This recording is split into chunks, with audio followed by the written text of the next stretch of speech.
જય શ્રી કૃષ્ણ મિત્રો। આજે એક નાની વાત લઈને આવ્યો છું સ્વામી વિવેકાનંદજીની કે એકવાર એક વ્યક્તિ સ્વામી વિવેકાનંદ પાસે જાય છે અને તેને કહે છે કે સ્વામી વિવેકાનંદજી, હું જીવનમાં એટલી બધી મહેનત કરું છું, કઠોર અને સતત ધ્યાન દઉં છું અને ખૂબ જ મહેનત કરું છું, પણ મને મારા જીવનમાં હજી સુધી સફળતા નથી મળી। હું બધી પ્રકારના કામ કરી લઉં છું, બહુ જ સહેજતાથી કામ કરું છું, ધ્યાન દઈને કામ કરું છું, સતત મહેનત કરું છું, નથી મળતી। તો સ્વામી વિવેકાનંદ કે કંઈ વાંધો નહીં, ઓલું જે કૂતરું છે ને, બરાબર છે, એને જરીક બજારમાં ફેરવી આવો અને પાછા આવો એટલે હું તમને એનો આ વાતનો જવાબ આપું।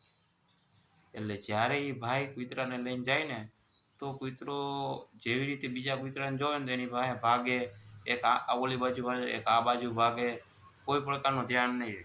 પણ એની પાસે દોરી હતી ને એટલે એને પકડી રાખતા, એટલે બહુ ભાગતું નહીં।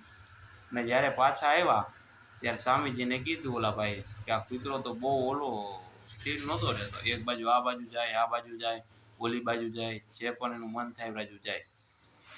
બસ સ્વામી વિવેકાનંદ એને એમ કીધું કે તારા પ્રશ્નનો જવાબ આમાં જ છે કે તું મહેનત તો કરશો, પણ તું થોડીક વાર ઓલી બાજુ જાશો, થોડીક વાર આ બાજુ જાશો, થોડીક વાર ઓલી બાજુ જાશો।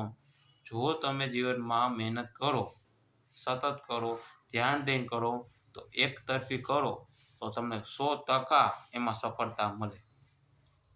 એટલે સ્વામી વિવેકાનંદનો એમ જવાબ દેવાનું છે કે જો તમારું ધ્યેય એકતરફી હોય અને એમાં સતત મહેનત હોય અને એમાં સતત ધ્યાન હોય અને તમારું મન વિચલિત ન હોય, બરાબર છે, તો તમને 100% સફળતા મળે।